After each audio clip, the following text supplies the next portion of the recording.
Alrighty, Gorou, the furry buddy who's also a furry mommy. He's bold and trusty, but his autos can be rusty, and his fans are kinda sussy cause they made him busty since they're so damn lusty. Gosh, imagine your fans making a gender-bent version of you. Wait. Before we continue, I would like to thank Opera GX for sponsoring this video. Genshin Impact Gamers. Are you still not using this browser when you're a Gamer? What? Don't you know that Opera GX is the world's first browser for gamers like you, with convenient features for you on the side like a CPU and RAM limiter controls to increase your gaming performance, Twitch, Discord, and other social media integration for convenient access, deleting your embarrassing browser history real quick before your parents break into your room? Wait, what? A feature that lets you play music from any of your common music players to help you cope from gacha depression, customizing your browser from your own files to better represent yourself, a calendar to help you keep track of new game releases, gives you a free ad block and a VPN, better deals for games before you get your money ripped off, forcing these flashbang websites to have a dark theme, and it's all free. Now stop using that basic beta looking browser that Timmy uses and get your gamer browser. Or, you know, your Timmy. Use my link below to download Opera GX today.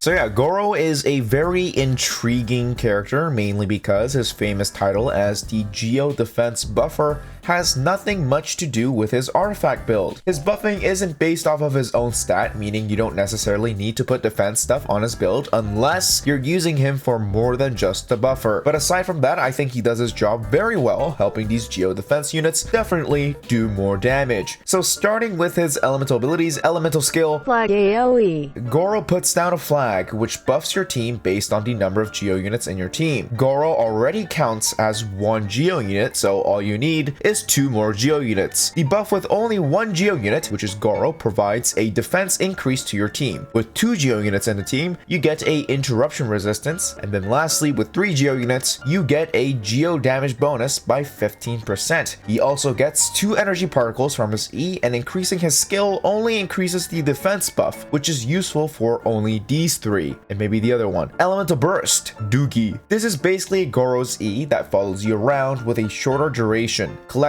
Geo crystals like a magnet, and does small Geo damage every 1.5 seconds. That's the only difference. The benefit from the burst is that you get this AoE which follows you around, so it's more convenient, especially with these big guys running away faster than the smaller ones.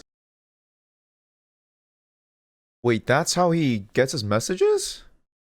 It's fucking sick. Moving on to passive talents. Passive 1. Burst is better. Your team's defense is increased by 25% after burst. Passive 2. Your skill and burst does more damage based on your burst, cause we definitely care about that damage. Passive 3. GPS for Inazuma mats. Nice. Moving on to constellations. Constellation 1. When Gorou's skill and burst does geo damage, the cooldown for his skill goes down by 2 seconds. I would include every 10 seconds, but his abilities last for only 10 seconds or 9 seconds, so I don't think that was a necessary reminder. Constellation 2. When Gorou's burst does geo damage, it increases the burst duration up to 3 seconds. Constellation 3. This turns into that. Constellation 4. His burst is even more useful. Gorou will now heal with his burst if you have 2 or more Geo units in a team. The healing is based on Gorou's own defense, and it happens every 1.5 seconds. Constellation 5. Doogie becomes Doggo. Constellation 6. For 12 seconds after you use your skill or burst, Gorou will now give you up to 40% crit damage to your Geo damage based on the number of Geo units in the team. There are times when being lightly armored has its shortcomings. For example, I have to be particularly careful of my tail when the enemy attacks with fire. Yes. Only your tail. Nothing else. Nothing else. Nothing else.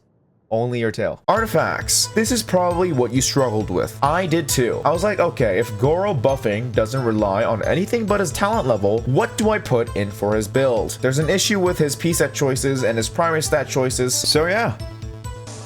Me. For P sets, for beginners, 4-piece exiles, I honestly don't think you need any defense related stuff on Gorou unless you really want to somehow do damage with Gorou or want to heal. But if you want to heal, you need energy, so yeah. For endgame, the simpler choice would be the 4-piece noblesse. However, as useful as the buff is, most of you are probably going to run Bennett with the Ito Gorou team anyways, or you're frustrated with Gorou's energy recharge, so you're probably looking for something else. I recommend the 2-piece Emblem Fate, and the 2-piece honestly whatever your choice. Putting defense on your Gorou I think is kind of pointless unless you're building Gorou DPS, but if you're going for healing, the healing bonus will definitely help you more, so Maiden's 2-piece or Kokomi 2-piece will do you just fine. I've heard that there's a mountain range in Liyue that reaches all the way up into the clouds.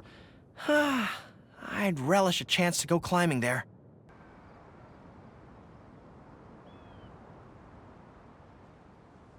For primary stats, the first thing we want to put in is his energy recharge, because most of the advantages does go into his burst. His constellations and his passive talent buff is more reliant on his burst, so we do want energy recharge, but we can only get energy recharge on his hourglass. So what do we put on his goblet and circlet? For goblet, I think defense is probably the way to go, mainly because he gets more advantages with his defense than the other stats, including the damage bonuses. For circlet though, what do we put on a circlet? So one thing about Gorou is that buffing has nothing to do with his own defense. The only thing that's affected by his own defense is his own damage and his own healing, which I've said repeatedly. Please shove this in your head. Well, for damage, we don't care, because shove this in your head, we don't care, because it's not going to do much anyways. For his healing, it's covered by his hourglass. So the circlet will really be based on your weapon choice. This is probably going to be the first time where I talk about the weapon and the artifact at the same time, so listen close. In my opinion, Gorou has only 2 options for his weapon, the Sacrificial and the Favonius. Both are energy recharge weapons, and the Sacrificial has lower energy recharge, but it does give you the